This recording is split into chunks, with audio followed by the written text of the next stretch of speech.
This is Action Survival GRAV. I'm Eustace the Monk. I suppose technically GRAV is an MMO-style crafting survival game, although I'm hesitant to call it either a survival or a crafting game. A recurring theme of my experience with GRAV is a superficially whimsical experience that paints over a tapestry of absolute and utter horror. I began the game thinking that I was exploring an alien forest, with open patches of ores and fossils and trees and things to harvest. It was then I realized that I was seeing a perhaps familiar landscape, that I was indeed in a post-apocalyptic 100-acre wood. My character is wearing this environmental suit to protect him from nuclear waste and radiation around.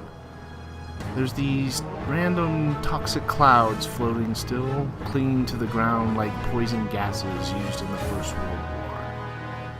See this here? This is all that remains of Eeyore.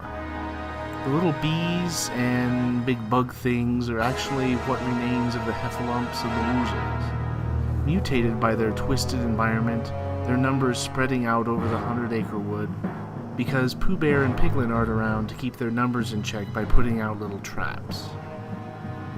Your character, be they human from one of Earth's interstellar colonies, or perhaps a human-like extraterrestrial exploring the ruin of Earth and gazing upon human folly, could be seen to be partially responsible for spreading this feeling of unease in the toxic, blasted landscape. Here I've crafted the basic wood armor called rotted wood armor. Why one would craft rotten armor and rusty weapons speaks more of the developer's laziness than anything else, but you'll notice some things about my armor. On the back, right between the shoulder blades, there's a knothole that appears to all the world like a human anal sphincter.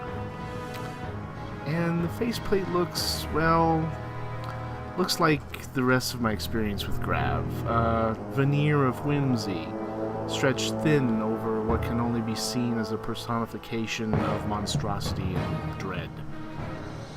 Like a toddler's birthday party hosted by the Joker, a superficial gaiety that masks lethality around every corner.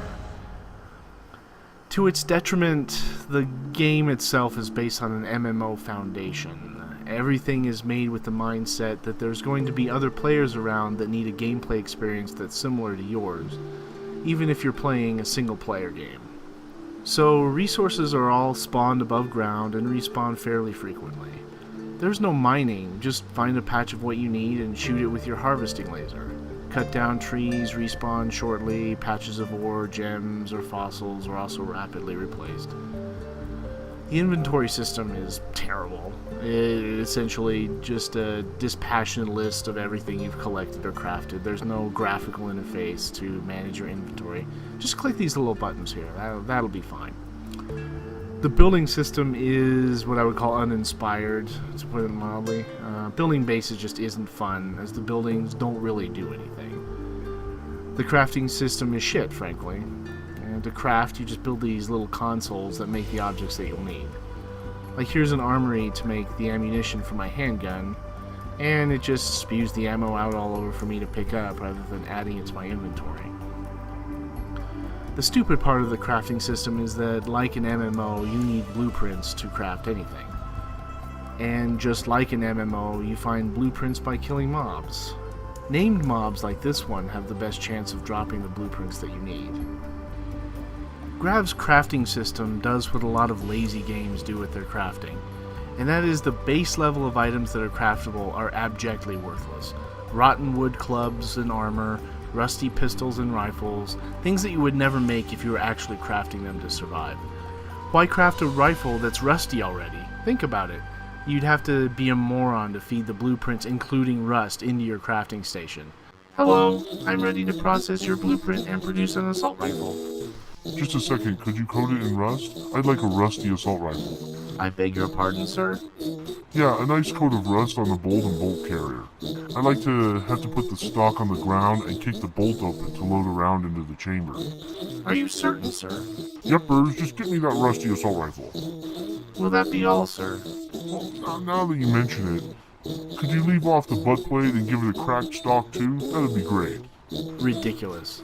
Lazy developers who can't come up with a hierarchy of firearms and tools that makes sense, so they come up with some rusty and worthless ones to denote that they're the bottom tier. So, basically in GRAV all you do is harvest, build consoles, and grind for blueprints. There's no map, so you'll end up getting lost. This little uplink lets you respawn at it and gives you coordinates for where you last died and where your last dungeon was that you visited, but there's still no map.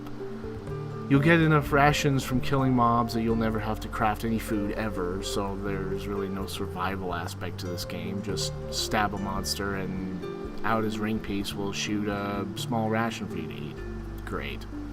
And to heal, just hit X to dance around your campfire. Yep, dancing refills your health bar and stamina, although, God help me, I think it's pretty fun, so I can't bitch about it too much. One of the more charming things you can do in GRAV is take little shits everywhere. Seriously, just hit P and you'll have a little poo. Now, there's an area around each little pile that you can't take another shit in, so this occupied me for a little bit as I experimented around my base to see how many piles of excrement I could get in as confined an area as possible. Essentially, GRAV is a boring grind fest with little to offer. Frankly, there's not even the basis of a good game here. It looks pretty, but that's about it. They need to redo this shitty inventory system, the terrible crafting, and get a fucking map going, please. You can do procedurally generated landscapes and have maps with them. Get it done, okay? Hardland had procedurally generated landscapes and had a map to go with them. I'm frankly not even really looking forward to the updates to this game, because even if they add more content and more blueprints and all that kind of thing, the basis of the game is tedious. A horrible grind without end. Just skip it.